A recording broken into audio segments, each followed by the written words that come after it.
ਸਤਿ ਸ਼੍ਰੀ ਅਕਾਲ ਜੀ। मैं आस करदा तुसीं सारे चढ़दी कला च होवोगे। कुछ घटनावां वापरियां, उन्हां घटनावां नूं लैके बड़ी चर्चा हुई, सो उस बारे आपां गलबात करनी है। मैं रूबरू होया। पहली गल तां ये गल क्लीयर कर दईए, आपां साडे सारे पंजाब दे, हरियाणा दे होर पासे जिहड़े साडे बंदे किसानी संघर्ष च बैठे आ, उन्हां नूं भी असीं किसानी संघर्ष दे नाल आ, किसानी संघर्ष दे नाल सी ते रहांगे भी। इसलिए इस गल नूं अज दी जिहड़ी घटना सवेरे वापरी आ, जो निहंग ਸਿੰਘਾਂ ने एक गुरु साहब की बेअदबी करन आए व्यक्ति नूं सौदा लाया, उस बारे गल करनी, उस गल नूं किस संदर्भ च देखना, ये गल साडे लई वाचनी बड़ी जरूरी आ। साडे जिहड़े आगू आ, बजुर्ग आ, उन्हां नूं मेरी बेनती आ भी 26 नवंबर नूं भी यही बेनती सी, 26 जनवरी नूं भी यही बेनती सी, ते अज भी यही बेनती आ भी तुसीं साडे आगू हो, तुसीं सत्कारयोग हो, तुसीं साडे बजुर्ग हो, ते असीं तुहाडे नाल आ, हमेशा तुहाडे नाल आ, तुहाडे बच्चे आ, तुहाडे सोल्जर आ, ते संघर्ष दे नाल भी खड़े आ। पर कदे कदे गल्लां थोनू भी समझनियां चाहिदियां, वो गल्लां समझनियां बहुत जरूरी आ भी 26 नवंबर नूं जदों बैरीकेड तोड़े आपां इसे संघर्ष च, उहते तुसीं कहा जिहड़े बैरीकेड तोड़ के गए आ, वो साडे बंदे नहीं आ।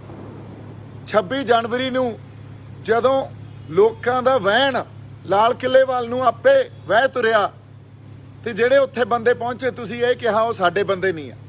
हुण 1 साल तो वध समा हो गया, निहंग सिंह जथेबंदियां थोड़े कोले उत्थे पहरा दे रहीआं। जदों 26 जनवरी नूं कुछ सरकार दे गुंडे आके साडे मोर्चे ते हमला करदे आ ते सामने हिक डा के खड़ जांदे आ, उन्हां निहंग सिंह जथेबंदियां नूं अज तुसीं ये कहता भी वो थोड़े बंदे नहीं आ। सो बजुर्गो, गल इह आ जे वो थोड़े बंदे नहीं तां किहदे बंदे आ, किहदी खातर उत्थे असीं बैठे रहे, हुण वो बंदे बैठे रहे या होर जिहड़े उत्थे बंदे वो बैठे आ, उन्हां च एक रोह भी आ, गुस्सा भी आ, ते आपदे हक लैण खातर बैठे आ। पर फिर भी पंजाब च रहण वाले हर सिख नूं, हर उत्थों दे बंदिआं नूं, हरियाणे दे बंदिआं नूं, यूपी दे बंदिआं नूं मेरा एक ये अर्जी ला लो या हथ जोड़ के बेनती है भी तुसीं ना ही आगूआं तो पासे होयो ते ना संघर्ष तो पासे होयो। आपां किसानी संघर्ष दे नाल भी आ, आपां आगूआं दे नाल भी आ, पर कुछ गल्लां नूं समझना साडे लई बड़ी जरूरत इस वेले बनी होई आ। वो इस करके क्योंकि एक गल बड़ी वड्डे पੱਧਰ ते प्रचारी जा रही आ भी उन्हां ने कानून नूं हत्थ च लिया। जदों कानून इन्ना पक्षपाती हो जाए भी पिछले 5 सालों तो लगातार श्री गुरु ग्रंथ साहब की बेअदबी की जा रही आ, ते कानून ये कह के उन्हां बंदिआं नूं छड्ड दिंदा भी उन्हां दे दिमागी गड़बड़ सी, वो दिमागी तौर ते कमज़ोर सी, ते उन्हां नूं छड्ड दित्ते गए। ये तां वो गल होई भी कोई अन्ना ते उहने जदों विन के तीर मारिया ते हर वार निशाने च लग्या जाके, भी हर वार निशाने च नहीं लगदा हुंदा, हर बार कोई दिमागी तौर पर परेशान बंदा आके ते उन्होंने श्री गुरु ग्रंथ साहब का ही निरादर करना सोचदा। फिर ये 5 सालों तो सानू किवें लगातार प्रवोक कर रहे आ। असी कानून कोले अर्जियां दे के आपदियां शिकायतां करके थक गए, पर सानू इंसाफ नहीं मिलिया। उस तरह जिस तरह सानू पुराने साडे नाल होई बेइंसाफी का इंसाफ नहीं मिलिया। सो जदों कानून पक्षपाती हो जाए उदों कानून हत्थ च लेना पैंदा हुंदा। ये इतिहास दियां बहुत घटनावां इहदी गवाही भरदियां। जदों मदन लाल ढींगरा ने कानून हत्थ च लिया सी, फिर वो भी गलत सी। जदों शहीद उधम सिंह ने कानून हत्थ च लिया सी, फिर वो भी गलत सी। जदों भगत सिंह ने, जिहदी गल आपां किसानी संघर्ष बैठे करदे आ भी इनकलाब भगत सिंह ने लिया, फिर सरदार भगत सिंह भी गलत सी। जदों जिंदे ते सुखे ने कानून हत्थ च लिया सी, फिर वो भी गलत सी। ते जदों ਸਾਡੇ ਜਥੇਦਾਰ ਰਣਜੀਤ ਸਿੰਘ ਨੇ ਕਾਨੂੰਨ ਹੱਥ 'ਚ ਲਿਆ ਸੀ, ਉਹ ਵੀ ਗਲਤ ਸੀ। ਉਹਨਾਂ ਤੋਂ ਵੀ ਪੁੱਛ ਲਓ ਵੀ ਕਾਨੂੰਨ ਕਿਉਂ ਹੱਥ 'ਚ ਲੈਣਾ ਪੈ ਗਿਆ। ਹੁਣ ਇਸ ਗੱਲ ਨੂੰ ਜੇ ਆਪਾਂ ਇਹ ਕਹੀਏ ਵੀ ਕਾਨੂੰਨ ਹੱਥ 'ਚ ਲਿਆ, ਤੇ ਆਪਣੇ ਹੁਣੇ ਹੀ ਲਖੀਮਪੁਰ ਖੇੜੀ 'ਚ ਜਦੋਂ ਸਾਡੇ ਬੰਦਿਆਂ ਨੂੰ ਦਗੜ ਕੇ ਕਤਲੇਆਮ ਕਰਤਾ, ਤੇ ਉੱਥੇ ਰੋਜ਼ ਆਏ ਸਾਡੇ ਬੰਦਿਆਂ ਨੇ 2 ਬੀਜੇਪੀ ਦੇ ਬੰਦੇ ਮਾਰਤੇ, ਫਿਰ ਤਾਂ ਅਸੀਂ ਵੀ ਕਾਨੂੰਨ ਹੱਥ 'ਚ ਲੈ ਲਿਆ, ਫਿਰ ਆਪਾਂ ਵੀ ਗਲਤ ਆ। ਉਦੋਂ ਤਾਂ ਜਿਹੜੇ ਆਪਣੇ ਟਕੈਤ ਸਾਹਿਬ ਆ ਉਹ ਇਹ ਕਹਿ ਰਹੇ ਆ ਇਹਦਾ ਐਕਸ਼ਨ ਦਾ ਰਿਐਕਸ਼ਨ ਸੀ, ਪਰ ਇੱਥੇ ਐਕਸ਼ਨ ਦਾ ਰਿਐਕਸ਼ਨ ਨਹੀਂ ਤੁਹਾਨੂੰ ਦਿਸਿਆ। ਪਿਛਲੇ 5 ਸਾਲਾਂ ਦਾ ਜਿਹੜਾ ਇਹ ਐਕਸ਼ਨ ਕਰ ਰਹੇ ਆ ਉਹ ਐਕਸ਼ਨ ਦਾ ਰਿਐਕਸ਼ਨ ਨਹੀਂ ਦਿਖਿਆ। ਸੋ ਬਜ਼ੁਰਗੋ, ਮੇਰੀ ਤੁਹਾਨੂੰ ਹੱਥ ਜੋੜ ਕੇ ਬੇਨਤੀ ਆ ਵੀ ਤੁਹਾਨੂੰ ਯੋਗਿੰਦਰ ਯਾਦਵ ਵਰਗੇ ਬੰਦੇ ਮੈਨੀਪੂਲੇਟ ਕਰ ਦਿੰਦੇ ਆ, ਤੁਸੀਂ ਉਹਨਾਂ ਦੇ ਪਿੱਛੇ ਲੱਗ ਜਾਂਦੇ ਹੋ, ਤੇ ਤੁਸੀਂ ਪੰਥ ਤੇ ਪਰਾਏ ਹੋ ਕੇ ਖੜ ਜਾਂਦੇ ਹੋ, ਜਾਂ ਪੰਜਾਬ ਤੋਂ ਪਰਾਏ ਹੋ ਕੇ ਖੜ ਜਾਂਦੇ ਹੋ। ਤੁਹਾਨੂੰ ਪੰਜਾਬ ਦੀ ਧਰਤੀ ਨੇ ਮਾਫ ਨਹੀਂ ਕਰਨਾ।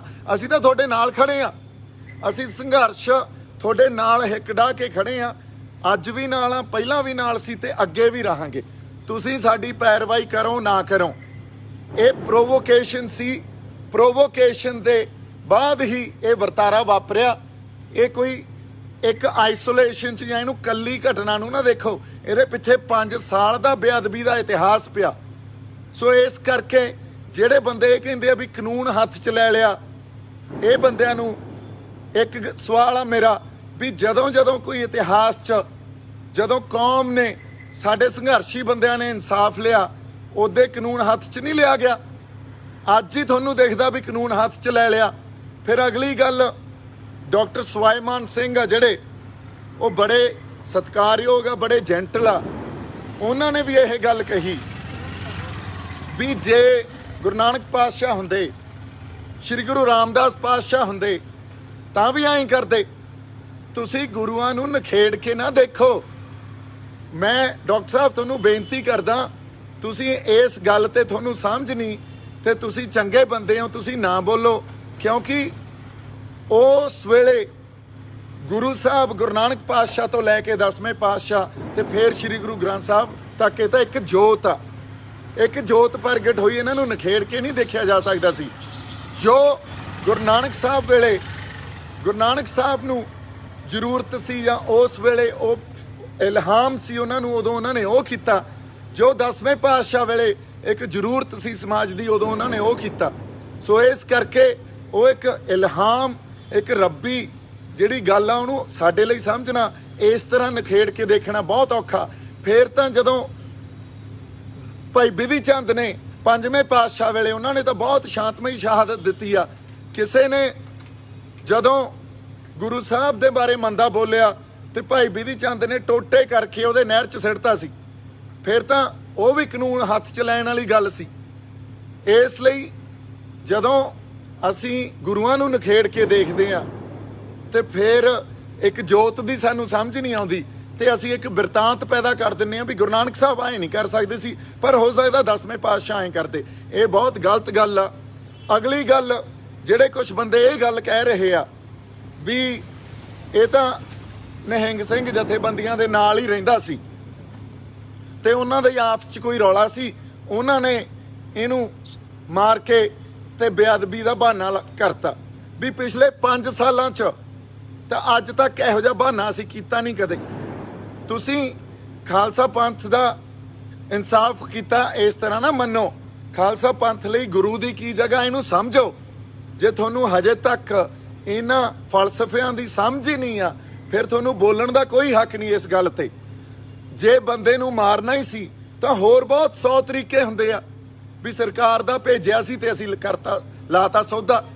ਗੁਰੂ ਦੇ ਉੱਤੇ ਕੋਈ ਸਵਾਲ ਕਰਦਾ ਤੇ ਗੁਰੂ ਦੇ ਉੱਤੇ ਖਾਲਸਾ ਪੰਥ ਦੀ ਸ਼ਰਧਾ ਕੀ ਆ, ਗੁਰੂ ਲਈ ਉਹ ਕੀ ਕਰ ਸਕਦੇ ਆ, ਇਸ ਗੱਲ ਨੂੰ ਸਮਝੋ। ਤੁਹਾਡੇ ਲਈ ਆਰਥਿਕ ਮਸਲੇ ਵੱਡੇ ਹੋਣੇ ਆ, ਉਹਨਾਂ ਲਈ ਧਰਮ ਤੇ ਧਰਮ ਦੀ ਹੋਂਦ ਬਹੁਤ ਵੱਡੀ ਆ। ਸੋ ਇਸ ਕਰਕੇ ਬੰਦਿਆਂ ਨੂੰ ਸਮਝੋ, ਕੌਮਾਂ ਦੇ ਫਲਸਫਿਆਂ ਨੂੰ ਸਮਝੋ, ਤੇ ਉਸ ਆਧਾਰ ਤੇ ਅਸੀਂ ਕੋਈ ਅੱਗੇ ਆਪਦੀ ਗੱਲ ਲੈ ਕੇ ਜਾਈਏ, ਕੋਈ ਬਿਰਤਾਂਤ ਸਿਰਜੀਏ।